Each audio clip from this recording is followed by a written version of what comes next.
As you can tell from the title of this video, it's going to be a little bit of a brain dump of wedding chat. I'm getting married in September and I've not filmed any videos about wedding stuff up until this point, so I thought I would just sit down and basically update you on everything. So how we've been getting on with the planning, what was still to organise, and any tips that I've learned along the way. So obviously if you aren't interested in wedding stuff, then this video is probably not for you. To the people that have subscribed to my channel because they want to see Slimming World videos, I am still doing those, but I don't want my channel to become entirely Slimming World related, so that's why there's been a little bit of a gap. But I am still filming like weekly food diaries and stuff, so they will be coming. So, for those of you that are interested in weddings, I'm going to start right back at the beginning. So we got engaged in March last year while we were in Copenhagen on holiday, and pretty much as soon as I got engaged I did the typical thing of like buying all the wedding magazines and going mad on Pinterest. And I think that's probably the best thing to do when you've just got engaged and you don't really have a set idea of what you want yet, and it's good to just give you lots of ideas at once. So wedding magazines are good for, you know, seeing what the trends are and seeing like real life weddings and stuff, and then Pinterest is good for all the like the themes and the decor side of things. What I would say though is with Pinterest in particular, just bear in mind that what you're seeing a lot of the time is actually like photo shoots that have been set up for weddings. They're not all real life weddings, because I think it can sometimes be a bit overwhelming when you look at all these things and you're like, oh, I want to do that, I want to do that, and like that looks really cool. But then like realistically, when you actually come down to like decorate your venue or, you know, create the wedding favors and all that stuff, like there's a lot of work involved, even if you're just doing something quite simple. You know, so if you want to do something like elaborate and like Pinterest friendly, then it's going to involve a lot of work and probably quite a lot of money as well. So yeah, that's something that what I found was that when I first got engaged, I like set up a wedding Pinterest board, or unprivated the wedding Pinterest board that I already had, and like just started pinning like loads and loads of stuff. But then as time went on, I went back and I kind of organised it into different boards. So I had like one for dresses, one for flowers, and when I was doing that I was quite selective, so I kind of went back to what I originally had and was like, okay, realistically these are the little bits that I think would be worth doing. And I think as well, like you don't really want to have a wedding that you've copied exactly from Pinterest anyway. You want to kind of have your own personality across, but it's definitely good for getting inspiration on things. But yeah, go ahead, buy all the magazines, go mad on Pinterest. Another thing as well is going to wedding fairs. So I went to a couple of wedding fairs with my mum. I only went to ones that were free. There are a couple sort of bigger wedding fairs where you'd pay an entrance fee, but I kind of avoided going to those because I just sort of thought, you know, they're going to be a bit like conference centre-y and like quite salesy. Whereas the ones that I went to one which was the Glasgow Wedding Collective, which was quite kind of vintagey and nice and relaxed. And then I went to like a luxury wedding fair at the Balmoral in Edinburgh. And I went to one other one, but I can't remember what it was. But oh no, it was another one at another hotel. So they're all just free, and you know, we kind of walked around, and it was good for meeting suppliers. So I've actually booked a couple of suppliers for the wedding that I met at wedding fairs. So that's kind of what I did in the initial stages, and that's where I got ideas for the type of theme that we wanted. So I say we, I mean obviously I've done most of the organising. I think that's probably the case for most brides that are getting married.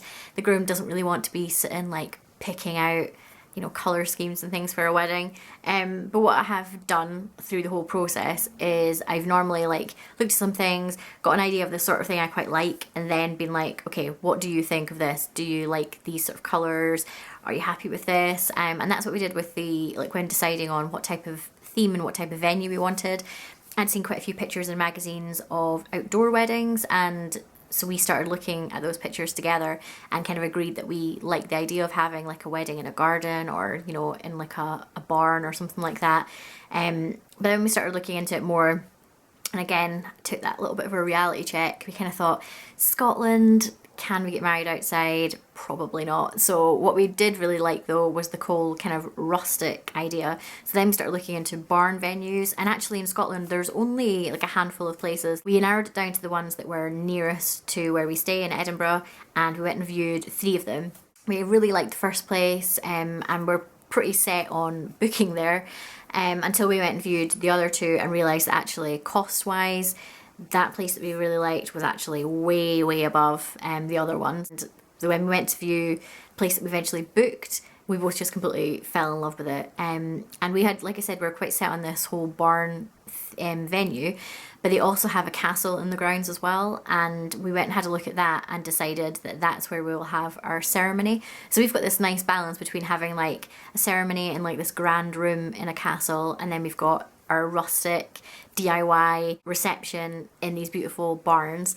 So I'm like really happy with our venue. I definitely think it's worth going to see a couple, because I think if we had just stuck with that first one, we would have probably booked it and then ended up in loads of debt because it was a lot more expensive. So that takes me quite nicely onto the whole budget side of things, and I think that's probably one of the first things that you should be thinking about. We did it a little bit the other way around, so we sort of decided on the style of wedding that we wanted, went and viewed places without having like a firm budget in our heads. We just kind of really liked that type of wedding. So for us it was kind of a case of, well, if that's the type of wedding we want, it costs what it costs, and if that means that we have to like save for 2 years rather than 1 year, then that's what we'll do.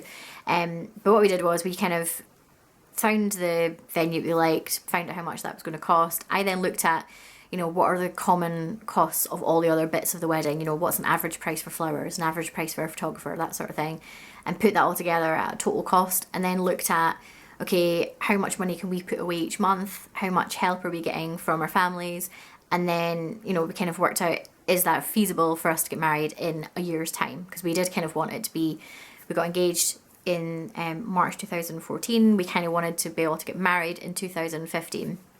So luckily all that balanced out fine, and we decided on September for our date. I can't really remember how we decided on that. I think it's because we initially ruled out winter, because we didn't really want to get married when it was really cold. We also ruled out the height of summer, because that's the most popular time to get married, so it's obviously going to be really expensive, which left us with spring and autumn, and I think both of us just really preferred the idea of getting married in autumn.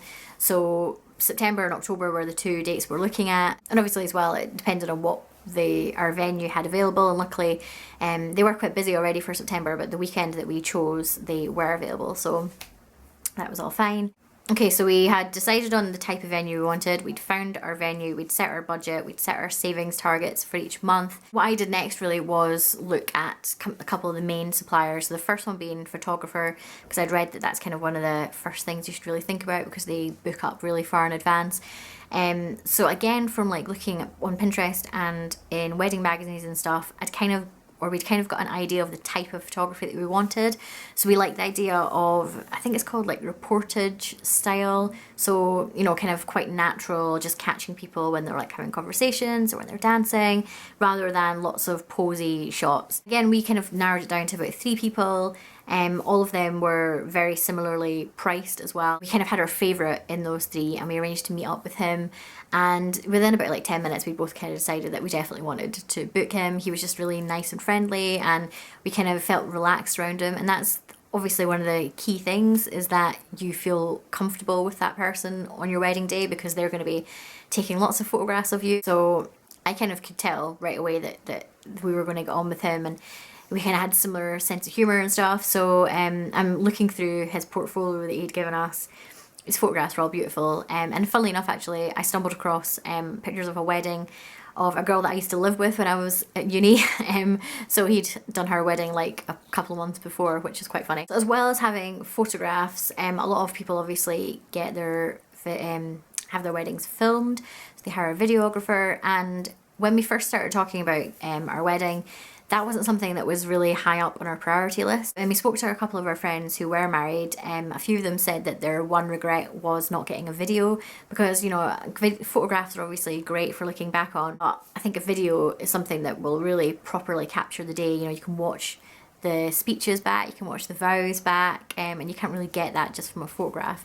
But we'd kind of put it as if we have money available for that, then we will go for it. But it's not an essential. When I was reading a wedding magazine, I saw an advert for this company, I think it's called Shoot It Yourself, and basically they will like send you a video camera, and you like get your guests to film clips of you during the day. You then send the cameras back to the company, and they put all that raw footage together into a video for you.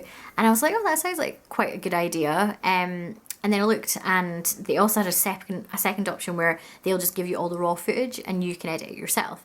And I was like, I make videos for YouTube. I'm sure I could edit a wedding video together. And then I took it one step further and I thought, well, if they're going to send me the camera and they're going to send me the raw footage, why do I need to go through a company? Couldn't I just hire a video camera from someone? And this was like a serious consideration for a while. I was looking into like how much it costs to hire video cameras and stuff. And then like, it was just like a reality check hit me, and I was like, who is going to film our wedding for us? Like, I think fair enough when you get to like the reception and people have had a few drinks, they'll be like, oh, let's pick up the camera and like film some stuff. But no one's going to sit there and film our ceremony for us. No one is going to film like me getting ready in the morning. So it's kind of a bit of a big risk to like just expect your guests to film you. So that kind of became just not an option anymore. I was like, I don't know why I thought that was a good idea. That's just not going to work. I mean, it will work for some people's weddings if you've got lots of guests there that you know will like happily film for you, but I just didn't really want to put that pressure on anyone. So we kind of ticked that off the list, and then I was like, okay, well, it's going back to our, if we've got enough money, we'll get a videographer thing. And then I have liked our venue on Facebook, so they often post like pictures from recent weddings and stuff, and they'd like posted a couple of video links for recent weddings at the venue. And like after watching them, like I was just like, oh, I really do want a video actually. So I got in touch with like a couple of the companies that had filmed those videos, because obviously they're familiar with the venue. And one of them was available, the rest were already booked. And the cost was exactly the same as what we paid for our photographer. And we just kind of decided just to go for it, because it really is something that I think we'll definitely really appreciate having. It's, you know, a little bit of an extra expense that we weren't really planning for originally. But actually there's been quite a few things where I had overestimated how much money they were going to cost. So it's worked out all right in the end. So photographer, videographer, both booked, sorted. One of the first suppliers actually, even before photographer, that I booked, but in terms of like a normal person's wedding planning journey, this probably wouldn't be the first one, was the florist. And that's because one of my good friends is a wedding florist, so that was easy enough. It was always going to be that she does our wedding flowers. And I don't really know very much about flowers, like as you probably saw in that video that I did with Kirsty, where she like pointed at a flower and like asked me to name it, and I was like, tulip? Like, I don't really know anything about flowers. So it's good having a friend doing it, because she's got loads of great ideas, and I was able to just kind of like give her some colours and stuff that I liked, and show her pictures again of things on Pinterest that I liked, and then she's been able to come up with these like really great ideas for decorating the venue. One thing that we're doing, rather than having like really big centerpiece pieces at our tables, we're just having lots of little vases with flowers in them. So I've been collecting jars and tins and painting them with pastel paints, and they're going to be like on every single table. So originally I was thinking that because I was like, I don't want too many flowers, but it's probably going to end up having the same amount, if not more, flowers than you would have if you had like a big arrangement in the middle of each table, if we're going to have lots of little arrangements everywhere. But I think it'll look less like traditional wedding-y, which is something that we kind of wanted to move away from. You know, like traditional weddings are fine, and obviously some people love having like big centerpieces and like chairs with like white coverings on them and bows and all that. But yeah, that's just not the style that we're going for. So we're kind of having more of a rustic, like quite relaxed style to everything. So yeah, these like little centerpieces with like pastel colours, and the theme actually in general is mixed pastels, like the colour theme, and also chevron stripes as well, like these cushions behind me. I don't know where this love of chevron came from, but I've been obsessed with it for a while now. So yeah, we're going to have like little kind of chevron touches around the design, and yeah, lots of pastels everywhere. Actually, I might as well stick to the decor side of things. So we're obviously doing quite a lot of stuff DIY. The barns are basically a blank canvas for you to do whatever you want with. There's lots of hooks all around the walls, so you can hang things up, and you can hang things from the ceiling across like the rafters and everything. It's going to have lights across the ceiling, and then also collecting these like honeycomb balls, they're called. So they're just basically like paper lantern type things. And I've collected them, lots of different pastel colours, and they'll all be hanging from the ceiling. I've also been buying photo frames. I've been painting with pastel paints, and that's for, we're going to have a little table in the room before you go into the ceremony, which will have like pictures of the wedding party in it. So there'll be a couple of like, you know, like artwork with like, you know, phrases and sayings and things around the venue as well. I'm not going to say what our table names are because there's some people who are coming to my wedding who might watch this video. But yeah, it's something that is very us, and yeah, I'm quite looking forward to putting all of that together, and like the seating plan and everything. I've already kind of got a rough seating plan in my head, but obviously we need to wait until we get our RSVPs back before we properly plan that out. Back onto the supplier stuff. So mentioned we've got the florist, photographer, videographer. We've also got our cake person as well. Again, that was someone that I found at a wedding fair. Oh yeah, actually I've been to 4 wedding fairs then, because I went to one at the Botanic Gardens, and that's where I met the woman that's doing my cake. And we went into their little shop and did some tasting, which is one of the best things about organising a wedding, is definitely the food tasting. So if you are still to plan getting your cake, then definitely go into a shop or something and get them to make some samples up for you, because it's good. Again, I went back to Pinterest to kind of get ideas for this. So I had like a couple of things I could show the girl when we were getting our consultation, to kind of talk about the style of cake that we want. Again, it's not really the traditional sort of royal iced type cake that we want. We want something that sort of fits with the venue and fits with the like rustic theme. So it'll be like butter iced on the outside and quite a simple topper of just a little bit of bunting. A couple of other suppliers that we've organised as well. So we've got people to come and decorate the venue, because I originally had ideas of just us decorating it all ourselves. But then my mum pointed out that we'd have to be up on ladders hanging things from the ceiling. It's probably not the best idea the day before a wedding, so we've hired some people to come in and do that for us. We've also got a DJ for the reception in the evening. We originally were just going to have like We'll Make Up playlists through Spotify and play it ourselves. Because the first venue that we went to see, they had like the sound system all hooked in, and you basically just needed to plug something into it, like an iPhone or a laptop, and it would just all play through the speakers. But this venue doesn't have that, so if we wanted to just do it ourselves, we'd have to hire someone anyway to come in and set up all the sound system. So we decided to just go for a disco and get someone to do that for us. Like quite a few of the suppliers we booked, actually, came recommended through a friend. So our DJ is someone who's married to a girl I went to school with, and she does wedding makeup, so she's doing my makeup on the day. I did originally think like, oh, I'll just do a makeup myself on the day. Again, it's my mum who was like, I don't have to do my own makeup on the day. I was like, oh yeah, fair enough, let's just get someone to do it for us. I meant her to use like a couple of my own bits, because obviously like I've got makeup that I enjoy using and that I know works for me, so why on my wedding day would I be like, hey, let's just use all completely brand new products that I've never tried before. So yeah, I think I will probably get her to use a couple of my bits and pieces. But it'll be nice just having someone do it for me and be able to sit back and relax. Along the same lines, I've also got someone to do my hair who came recommended through a friend. It's like one of my mum's friends' hairdressers. And it turns out she's also a good friend of one of my friends I know through blogging as well. So it's like strange, like a lot of these suppliers I book, some of them people have recommended them to me, and then some of them it turns out that they know someone I know, or they've already like done a wedding with a friend. But you know, if you've got friends that have got married and they recommend their suppliers, then definitely look into that. And word of mouth is always a good way to find people. So yeah, again, I had a trial for that as well. Definitely recommend getting trials for things like makeup and hair, because you don't want it to be the first time that the person is doing your hair on the wedding day, just in case you don't like it. Yes, that kind of takes me on to like outfits and what we're going to be wearing on the day. So if we start with my dress, so my wedding dress is currently getting made.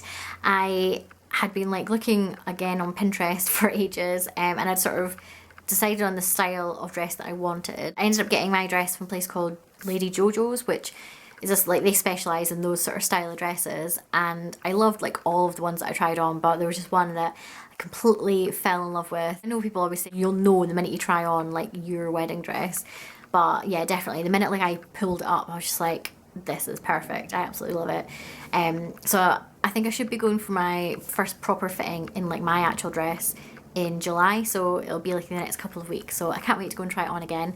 I haven't decided on my shoes yet or jewellery. I have ordered a necklace from Etsy that I really like, which might be my wedding day necklace, or it might just be a necklace that I'll wear, you know, in normal life. So I'm still on the hunt for shoes. I don't really want to wear heels because I never wear heels and I want to be comfortable on the day. So I would like a pair of really nice flats. And I found online a pair of amazing looking like glitter sandals from Zara. Then discovered that they're like 2 seasons ago, so they can't get them anywhere. I have found one person selling them on eBay. They're like in America, I think, but they're selling them for like £120, and I know that they were probably about £40 to start off with, so I just can't bring myself to buy them. But it might get to the point where if I can't find anything else, I might go back and just part with the cash because they're so beautiful. But yeah, I'm hoping that I can find something very similar online. If you've seen like really nice kind of glittery flats, please let me know in the comments. On to bridesmaids. So I have one bridesmaid, and that is my little sister Nicola. We settled on like a minty colour for her. When we went like wedding dress shopping, we found a really, really nice one in one of the boutiques that we're in, but it was like £300 or something like that, which just seems crazy for a bridesmaid's dress. So we then kind of went and looked on the high street and online, and I found a really nice dress through ASOS, which we've ordered, and she just needs to go and pick it up. So that will hopefully be the one. If not, we'll keep looking, and because it's just one dress, it's not going to be too difficult to find something. I think we'll keep looking, and I'm pretty sure we will find something. I don't feel too stressed out about that. On the men's side of things, so fiance Blair, he's got 2 best men, so all 3 of them will be in like very similar outfits. Although we're Scottish, he's going to be wearing a suit. We're not really having any kind of traditional Scottish wedding. There's no ceilidh, there's no kilts. Well, guests can wear kilts if they want, but wedding party, there's no kilts. But yeah, so he still needs to get that, but he knows kind of what he's looking for. And again, don't really feel too stressed about not having found that yet. The next thing is wedding rings, and we actually went and got sized for wedding rings today. We have both found ones that we really, really like on Etsy, but we wanted to just go and make sure that we got the right sizes. So we went into H. Samuel and just sort of pretended that we were looking at wedding rings, and got them to do our sizes for us. So I'm going to buy them soon. And I'm not going to tell you what they are. I'll show, like, I'm going to do like a video after the wedding where I'll kind of talk about you know, how the day went, and I'll share pictures and stuff, but so I don't want to like give away all the details. But yeah, they're quite unusual. Both of them are quite unusual, but they are along a similar theme, so they go quite nicely together. So I'm looking forward to seeing what they look like when they arrive. Okay, so that's pretty much where we are with all of the suppliers and outfits and everything. Like I said, the things we still need to get are shoes for me, and probably jewellery, bridesmaid's outfit, groom and best man outfit, and rings for both of us, and that's pretty much it. Oh yeah, one other thing that we booked way too late, by the way, is the humanist to do our ceremony. So I did not realise how far in advance you have to book like someone to conduct your wedding. I kind of assumed that it was like 6 months before or something like that. But I started looking into it in the Christmas holidays, so that's 9 months before our wedding, and every humanist that I got in touch with was booked on our date. So we went into this waiting list, and they have like all the new people become like registered in May, and they can then start taking bookings. So we had been on that waiting list, and then a couple of weeks ago a family friend got in touch with me, and she sent me details of this woman who was conducting her cousin's wedding in a couple of weeks' time. And when I looked at her, went and looked into her, I discovered that she was part of this independent humanist group of Scotland, and I had no idea that such a thing existed. I just thought you had to go through like the main humanist society. I didn't know there was any offshoot groups. So then when I looked into this independent group, I found that there's lots of them. So I got in touch with them, and we found a woman that was available. We met up with her like a couple of days later, got on really well with her, and so we booked her. But that was kind of like, that was like 2 weeks ago. So like three months before the wedding, or 4 months before the wedding, we finally got our humanist booked. So do not do that. Make sure you book them way in advance. Like, they take bookings like 2 years into the future. So yeah, I think as soon as you've got your venue sorted, go and book someone to do your wedding, whether it's a minister or a humanist or whatever. Just get it booked really early on. That is my big tip, because we did leave it quite late, and it was almost getting to the stage where we would have to like get a friend ordained to do our wedding. Another thing I forgot to mention is the invitations. So I decided quite early on that I wanted to do the invitations myself, like I wanted to design them and just get them printed online somewhere. So for the save the dates, I found a template and you just basically put in your details, and then that was easy enough. Got it sent off through Vistaprint and got them printed off. For the invitations though, I wanted something that wasn't just a template. So I kind of had a look at a couple of templates online that I quite liked, and then just kind of took elements of those to create my own idea. Now I don't know anything about Photoshop, I'm not very technical, so I used Photor, which is like a free online editing startling tool, which I use at the moment to do like collages and stuff on my blog. So I use that to like design my invitations. I bought some digital papers from Etsy, which basically just means like you got a download of like images, and it was like chevron, like pastel chevron stripes in lots of different colours.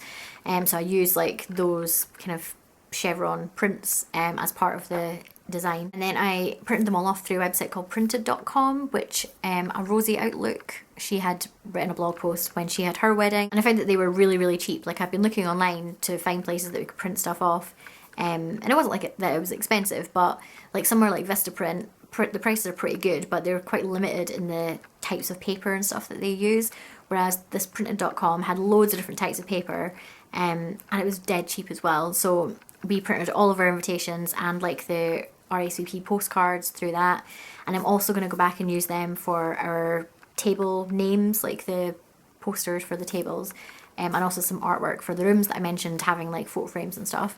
So I'm going to go back and use them for that because they were really good, and the delivery was really quick, it was all pretty cheap, and the quality is brilliant. Like the invitations look so nice. The only other thing I've not mentioned is the honeymoon, so we've booked that as well. We're going to Rhodes for a week. We found this really lovely hotel which is adults only, so there'll be no kids at the pool. It's got suites with private pools, which is amazing. That is like my dream, is being able to just get out of bed and go into my balcony and get into a pool. It's going to be so good.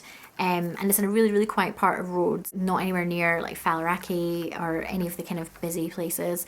So yeah, we're just going for a week, but I can't wait for like a week of complete relaxation, just sitting by the pool, reading books, enjoying the sun, drinking cocktails, and just not having to think about anything else. Can't wait. I feel like I'm probably missing some other vital parts of the wedding planning process that I've forgotten, but this video is now already like 40 minutes long, so I can't really talk about anything else. Like I said though, I am going to do videos after the wedding to kind of talk about how it all went. I might do some more before as well, to kind of talk about how things are going nearer the time, because I've still got to do lots of little DIY bits, so I might film some of that.